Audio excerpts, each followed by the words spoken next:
He is transported to a realm where humanity has been annihilated, and no one remembers him after humans lost a brutal war. Kai Sakura is sent to a parallel universe where humans lost to demons.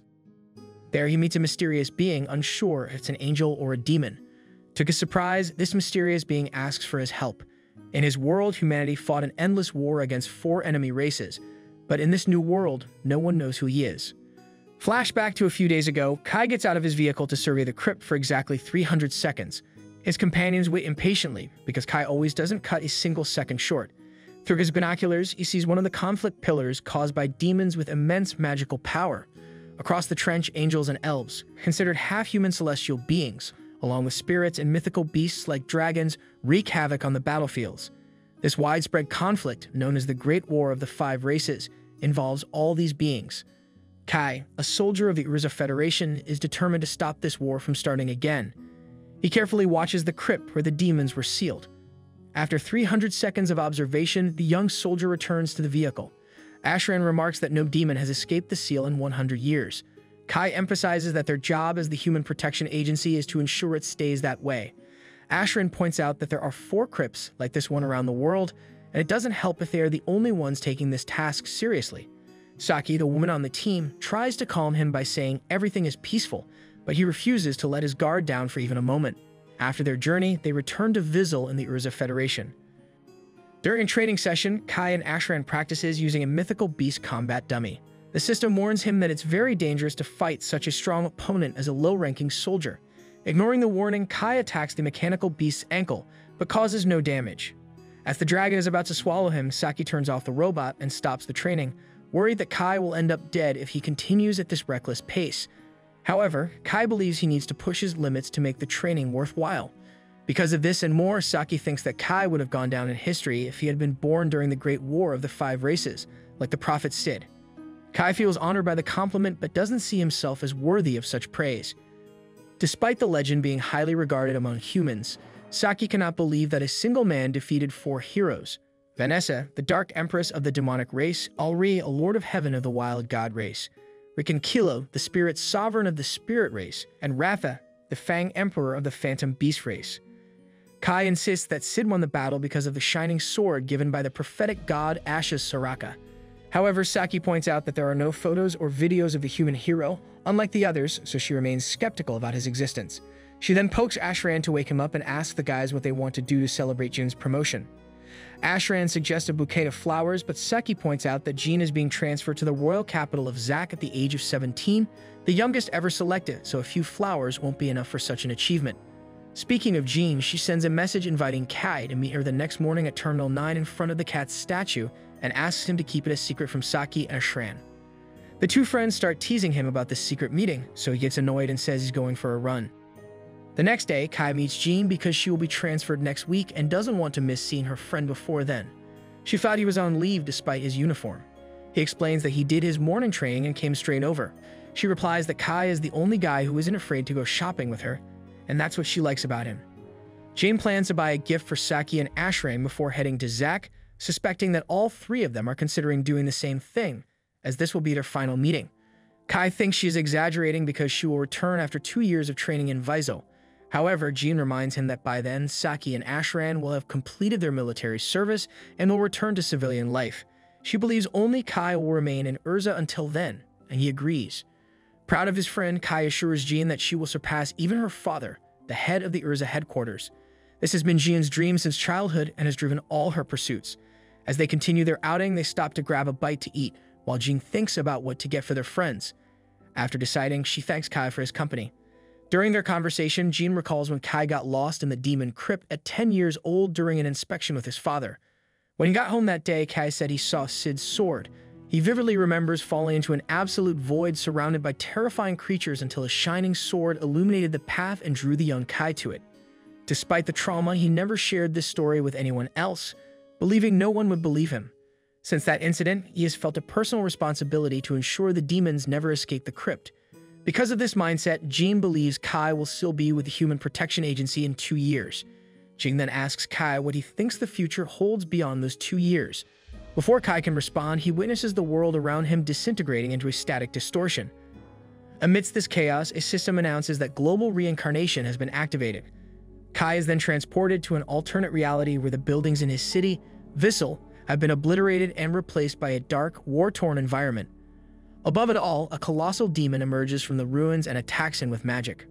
Managing to evade death without a moment to contemplate, Kai rushes to his rifle and fires at the demon's new spell with a modified elven bullet, neutralizing the spell and startling his adversary.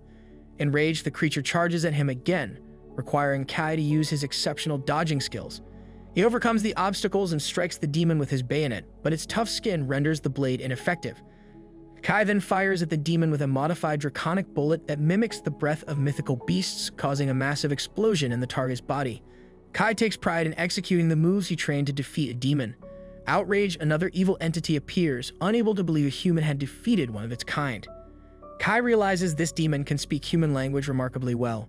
The demon comments that the easiest way to control a slave is by communicating in their language, shocking Kai and making him realize he must be considered the scum of this world. The demon senses danger in Kai and prepares a lethal spell until Saki arrives and an Urzujin throws a flash grenade at the entity and rescues her friend.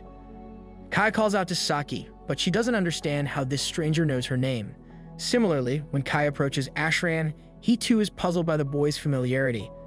Without understanding anything, Kai recalls that the three of them were part of the same unit at the Agency for the Protection of Humanity. However, Saki also doesn't recognize this agency because she is a soldier of the Resistance, the rebel human army. Increasingly perplexed, Kai inquires about what happened to this world. The girl explains that there was a prolonged conflict called the Great War of the Five Races and humanity was defeated over 30 years ago. Each city in the world was overrun by the enemy races, and since then, the surviving humans have been hiding as best they can.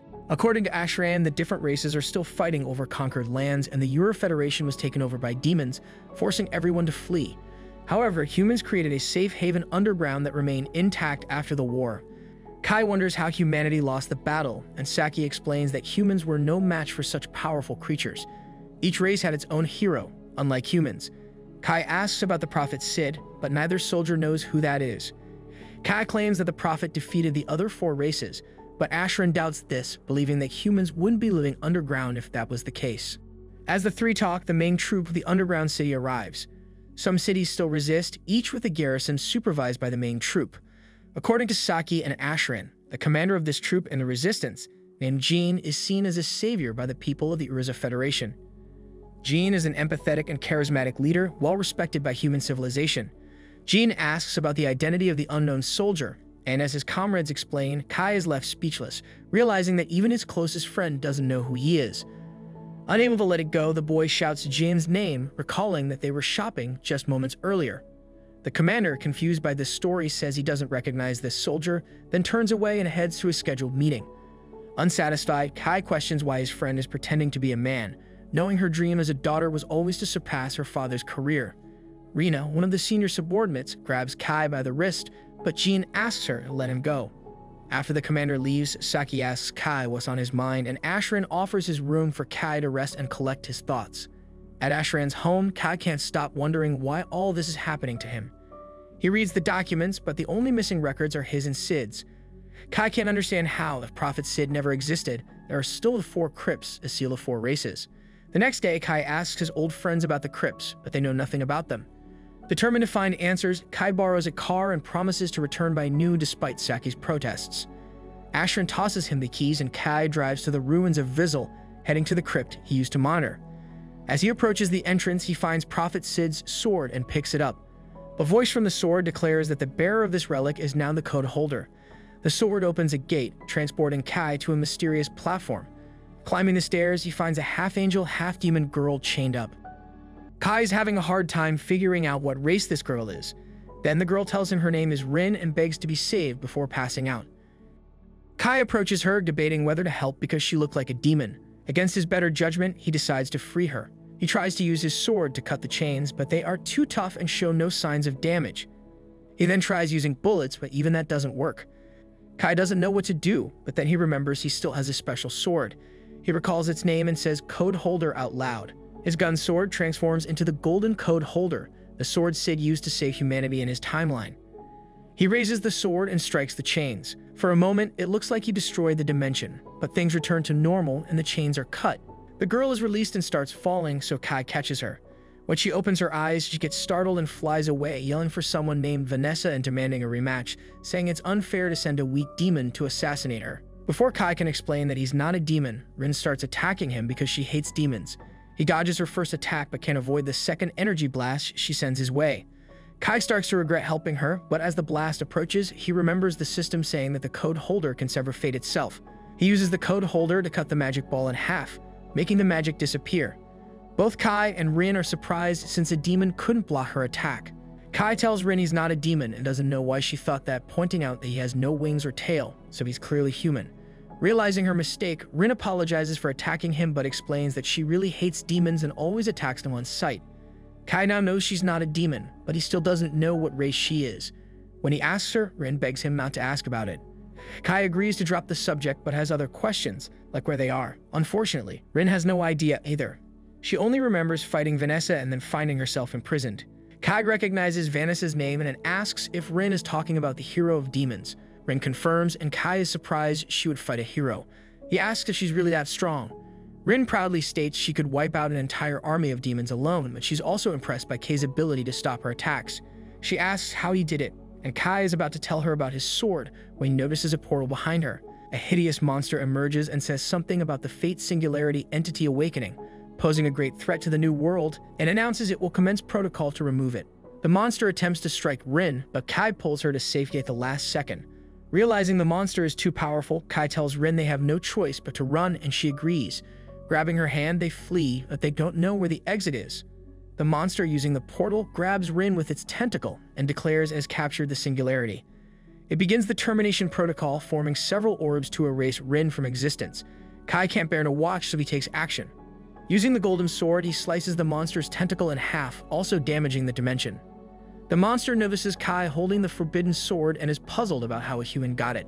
With Rin now free, Kai decides they shouldn't stick around to find out what the monster will do next. He grabs Rin and jumps through the dimensional hole, bringing them back to a graveyard on Earth. Kai is confused but glad they escaped in one piece. Rin is especially relieved as she feared she would die. She tells Kai that this is the first time anyone has cared enough to help her, since other races have always told her she's not one of them, with demons being the cruelest, calling her an abomination. This led to her fight with Vanessa. Kai comforts her, sharing that he knows how she feels because his friends no longer remember him, making him feel alone. He remembers a history where humans won the Great War of the 5 races, but in this world, demons occupy human cities. Rin is confused because she recalls humans starting to win the war and the demons complaining about a human hero. Kai excitedly asks if Rin remembers Sid, but she never met him and can't say for sure. Realizing he may have overreacted, Kai apologizes. However, he's glad they share the same past, confirming they are from the same world. Rin feels happy that Kai groups himself with her, as it's the first time anyone has done so. They leave the graveyard together. A little while later, Rin asks Kai what he plans to do now. Before he can answer, Rin collapses from exhaustion. Kai, worried it's from the earlier attack, helps her up and says he's going back to the city since he has nowhere else to go. He invites her to stay with him. Rin hesitates, saying she doesn't want to go to a human city because she can't trust other people. Kai is the only one she trusts because he saved her. He assures her he'll keep her safe and invites her again, saying she can leave if she feels uncomfortable. Rin finally agrees to go with him. Back in his room, Kai lies on his bed while Rin takes a shower. He's exhausted from the drive home. Rin had never been in a car before and freaked out the entire time, almost making him crash several times. Fortunately, she hit her wings so no one realized she's not human, though her odd behavior still drew attention. At one point, she tried to fight people with magic, and Kai had to hold her back, but he understands her caution since she's surrounded by strangers. Kai then focuses on his sword, realizing it had turned back to normal. He grabs it and is about to say code holder to see if it will transform again, but before he can, Rin runs out of the shower asking for help turning the shower off. Kai says he'll help but looks away since she's not wearing any clothes. After turning off the shower, Rin gets dressed and tells Kai that she thinks it's unfair how humans have all the good things. Despite the state of human society, they still have warm water for showers, while she had to bathe in a waterfall. Humans also have soft beds, unlike the destroyed surface where she lived. She realizes Kai wasn't joking about the city being occupied by demons. Kai, initially skeptical, now knows for sure that they are in a world where the Great Race War's outcome was altered. The correct history is where Sid became the hero of the humans, but in this reality, he never existed for some reason. Rin suggests that they escape this reality and return to their original world, which could solve their problem. However, Kai doesn't know if it's actually possible. They go to bed, but late into the night, Rin wakes up suddenly and warns Kai of strong magic, indicating a demon attack. The demons have torn through the city's ceiling and started a rampage. Kai already knew humanity was in trouble in this reality, but didn't realize how helpless they were against demons. With no hero like Sid to save them, Kai decides he needs to step up and take Sid's place for humanity's sake. The defense unit starts shooting at the demons, but they know the bullets won't do much. Sekai runs to get a machine gun, but before she can reach it, a demon sneaks up behind her and is about to cast a spell. Kai jumps in just in time to save her, knocking the demon down. He tells Saki to use water against the demons to make them too heavy to fly, and then hit them with grenades once they're on the ground. Kai then sees Ashran being turned to stone by a demon, so he fires an anti-magic bullet to stop the spell and save Ashran. Another demon tries to hold Kai down while a second one attacks, but Kai slips past and pushes the first demon away. Rin blasts the second demon. Kai thanks Rin and praises her strength, but he's unsure if they can save the city by themselves. Ashran and Saki run up to Kai, asking how he can destroy magic with bullets and fight demons with his fists. Kai explains that he comes from a world where humanity won the race war and his fighting skills and special bullets come from there. Saki and Ashran find it hard to believe Kei's story about an alternate timeline. Before Ashran and Saki can ask more questions, Ashran gets a message that 2 demon scouts managed to escape. If they report the location of the underground city to their leader, a whole army of demons will come and kill all the humans. Ashran says he needs to report this to the rebel army headquarters, and Saki asks Kai to join them since his strength makes him a valuable asset. She assures him that Jean, the leader, will welcome him. Kai agrees, and they all head to the headquarters in the old royal capital. The place was destroyed years ago, making it an unlikely spot for the demons to search. Jean's father suggested this location before retiring as the rebel leader 2 years ago due to an injury, and Jean took his place. They arrive at HQ, and Kai and Rin are brought to meet Jane. She has already received Ashran's reports and asks Kai about the alternate timeline he mentioned. Kai tells her everything he knows, but the other officials call him a liar for making such a bold claim. Kai then mentions how he was childhood friends with Jean in the previous timeline and how she always wanted to be like Og and Jur. These names catch Jean's attention, but she doesn't say anything and decides to end the meeting for the day.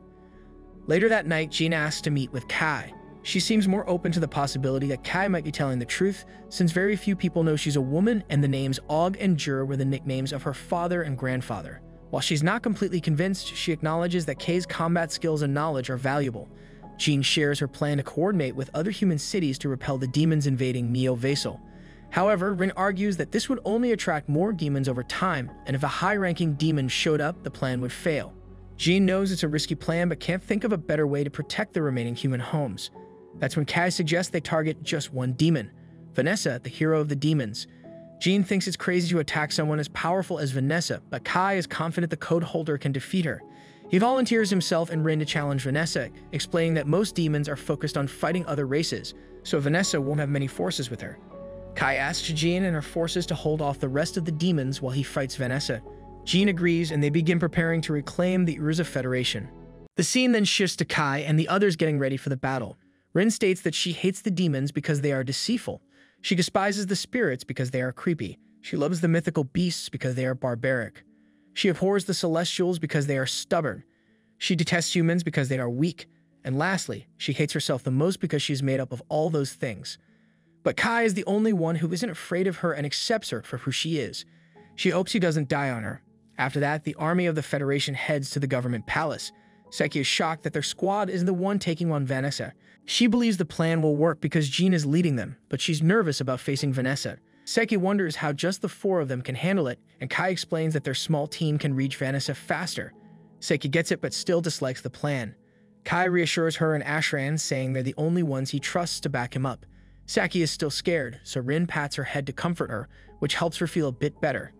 Rin then tells Saki not to worry, reminding her that she is strong and won't lose to anyone. Saki asks what they'll do if they run into Vanessa. Rin says not to worry because she'll handle Vanessa if necessary. Saki asks her not to do that, and Ashran expresses his concerns too. He mentions they don't know the current state of the government palace and worries demons might spot them if they move in a large group. Kai reassures him that demons, being sensitive to magic, won't notice them since humans don't have magic abilities. Ashran wonders if Kai learned this from his own world, which makes him feel a bit better. Kai thinks Ashran is handling things well, but Ashran admits his hands are shaking. However, he mentions they could become famous and rewarded if they defeat the demons. Kai tells him he's more reliable than he realized and says he'll be counting on him. They then arrive at their destination. Jean gives a speech to boost the soldiers' morale. She acknowledges their concerns about the short preparation time but reminds them of how long they've been fighting. She tells them all their past battles have led to this moment. They built their spirit and determination, and now it's time to strike back and be heard. They then enter the capital through an underground passage. Kai is surprised to see the government palace in ruins. Demons patrolling the area attack with ice magic, but Kai dispels the magic with his bullet and kills a demon with his sword. More demons appear, and Rin uses her magic to take them all out at once, though Kai pretends one of his bullets did it. Ashran and Saki are amazed by the power of his bullet, and Kai tells them it's his strongest one. Kai asks Rin if she can sense Vanessa, and they discover she's on the top floor. He tells Jean he's going to look for the demon heroes starting from the north side. Jean says she'll accompany him part of the way, but Rina informs them that the north side stairs are collapsed, so they should use the south side stairs. Jean agrees, orders a group of soldiers to guard the palace and prevent any demons from entering, and another group to rescue the prisoners from underground. Her group then takes the emergency stairs on the south side.